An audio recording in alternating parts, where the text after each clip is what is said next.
Ada wacana yang sedang digulirkan gitu di pemerintah ya Pak ya, dan sekarang sedang begitu dibicarakan yaitu penerapan kenaikan pajak PPN 12% di 1 Januari 2025. Saya ingin tanggapan Anda mengenai hal tersebut Pak. Ya, Alfamart saya pastikan akan turut pada kebijakan pemerintah. Seberapa efek yang ditimbulkan tentunya belum bisa kita ramalkan pada saat ini. Tetapi dampak daripadanya pasti akan berdampak atau berimpak pada kenaikan harga produk itu sendiri.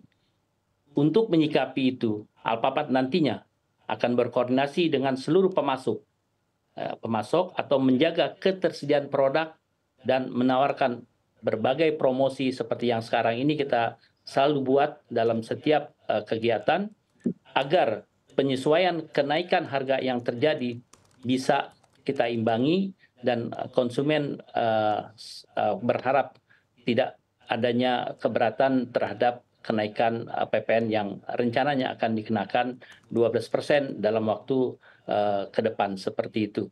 Karena kita tahu bahwa harga sekarang ini juga memang ada beberapa yang kenaikan dan kalau nanti PPN itu diterapkan dan berimpak pasti kepada harga jual. Oke, baik. Terima kasih banyak Pak Solihin. Tapi bagaimana menurut Anda penerapan PPN ini yang menjadi 12% pada tahun depan ini akan berpengaruh terhadap daya beli masyarakat? Dan bagaimana juga kira-kira Anda sebagai bisnis melihat suatu regulasi yang somehow berdampak terhadap consumer Anda, Pak Solihin? Ya, tentunya kita harapkan pemerintah di dalam sebelum menerapkan lebih kepada bagaimana dampak dan sudah dipikirkan hal tersebut. Karena itu penitik beratkan saya dalam pernyataan ini lebih kepada kita menuruti apa yang diterapkan oleh pemerintah dalam hal ini atas aturan tersebut. Diharapkan bahwa dampaknya tentunya kita menjaga bahwa kami sebagai retail untuk menyeimbangkan antara kenaikan dengan promosi-promosi yang kita adakan di gerai-gerai kita sehingga kenaikan tersebut tidak terlalu berdampak terhadap konsumen atas kebutuhan pokoknya seperti itu. Jadi kalau dampak jelas dengan kenaikan 12% PPN yang akan diterapkan di tahun depan, dampak daripada harga jual akan berubah, tetapi kita selalu memikirkan bagaimana kenaikan tersebut tidak memberatkan sehingga promosi-promosi yang kita buat dalam hal ini untuk meringankan beban tersebut. Oke, baik.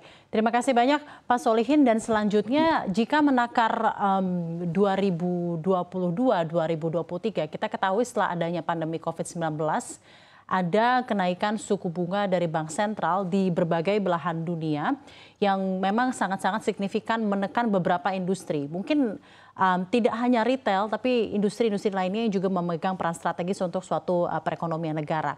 Bagaimana Anda melihat fenomena era suku bunga tinggi ini terhadap industri Anda, Pak? Dan apa yang sudah dirasakan dampak dari kenaikan suku bunga tinggi ini? Mungkin dengan adanya suku bunga tinggi ada berdampak terhadap kredit dari bisnis dan lain-lainnya. Bagaimana Anda melihatnya?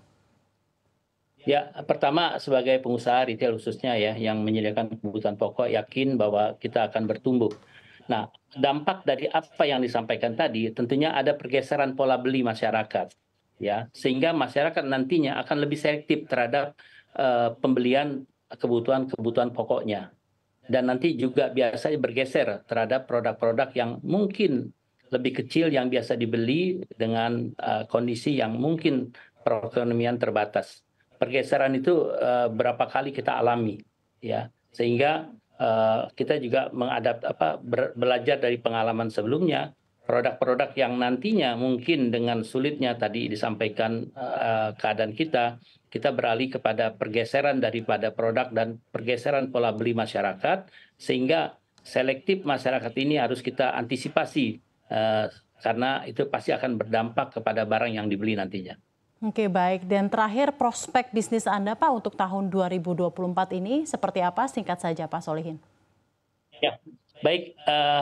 Saya mengulangi memastikan bahwa pertumbuhan ekonomi kita akan semakin membaik dan bisnis retail karena ini merupakan kebutuhan pokok yakin akan bertumbuh.